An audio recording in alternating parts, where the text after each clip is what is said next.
If you've been researching Southeast Asia at all, you've probably noticed something about Malaysia. Look, people like it. They respect it. They describe it as calm, stable, organized, and family friendly. And if you read the comments carefully, you'll notice something else. Because a lot of Malaysians don't really want their country to become another Thailand or another Philippines. It's not in a hostile way, and it's not in a go home kind of way. What you see instead is restraint. And today, I want to talk about why Malaysia attracts so many expats, but why many don't stay long term. It's not to criticize Malaysia, and it's not to hype it, but to explain a trade-off most people don't really understand until after they arrive. Here's the mistake most people make when they think about moving abroad. They ask, is this country good or bad for expats? That's the wrong question. The real question is this: what is the country optimized for? And who does it actually serve? Because countries don't exist to make foreigners comfortable. They exist to protect their own systems and their own people. And Malaysia is a very good example of that. Malaysia is not chaotic, and it's not improvisational. It's not built around constant accommodation.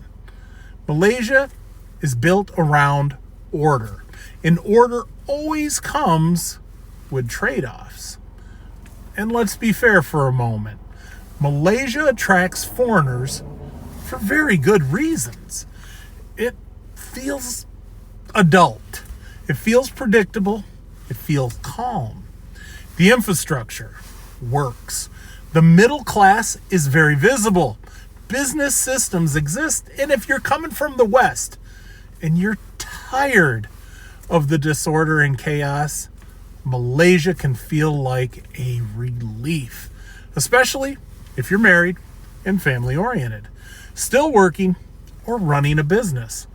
Malaysia doesn't sell fantasy, it sells continuity. And later in life, continuity, it's something many people crave. But continuity is also fragile. And this is where things are going to get interesting, because Malaysia is very welcoming, but it's selective. Not emotionally selective, structurally selective. The system here are designed to reward stability, contribution, and long-term viability. They're not designed to support people who are experimenting, rebuilding, or figuring out life as they go.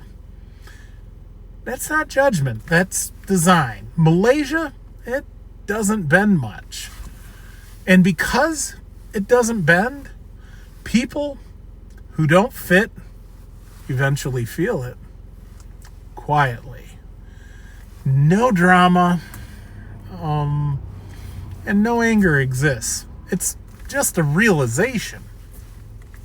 This is where the idea of the vacation expat, it comes in.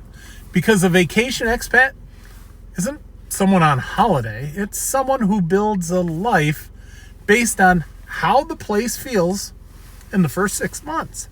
In Malaysia, it feels great in the first 6 months. Oh my gosh. Clean, safe, comfortable.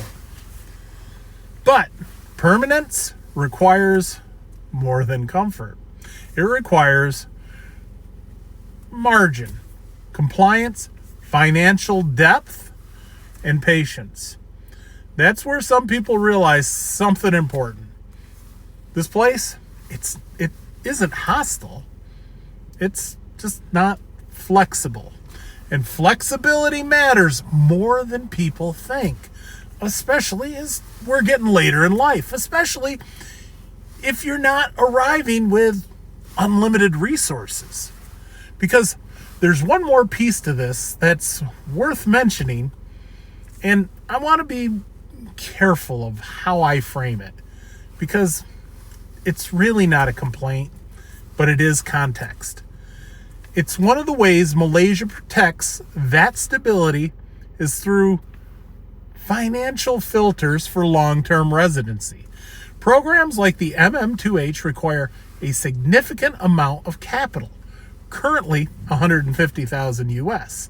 For many Americans watching this, that number alone answers the question. And again, this isn't about fairness. It's about intent. And that requirement isn't there to punish anyone. It's there as a fail-safe. It quietly tells you who the system is designed to work for and who it's not designed to accommodate long-term. Malaysia is saying, if you want permanence here, you need margin, stability, and staying power. Some people hear that and think, well, that rules me out.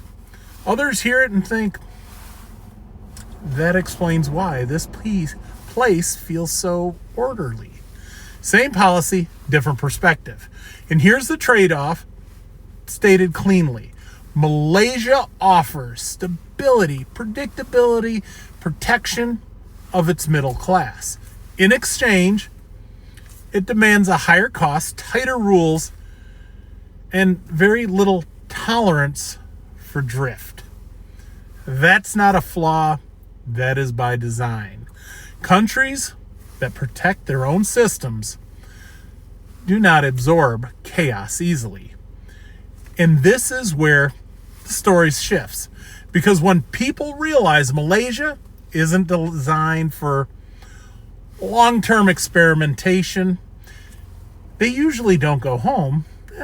They look for a place that bends, a place that allows mistakes, a place with softer landings, and a place where a human connection matters more than structure.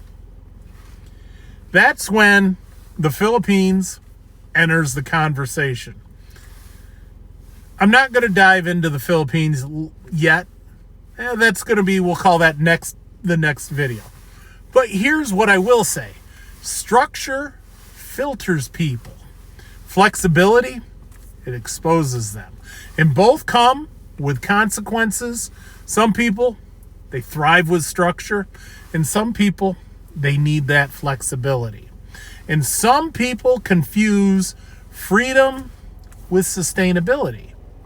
So, in the next video, I'm going to talk about what happens when people move from a highly structured country like Malaysia to a much more flexible one like the Philippines, and why some men build real lives there and why others quietly hit the wall.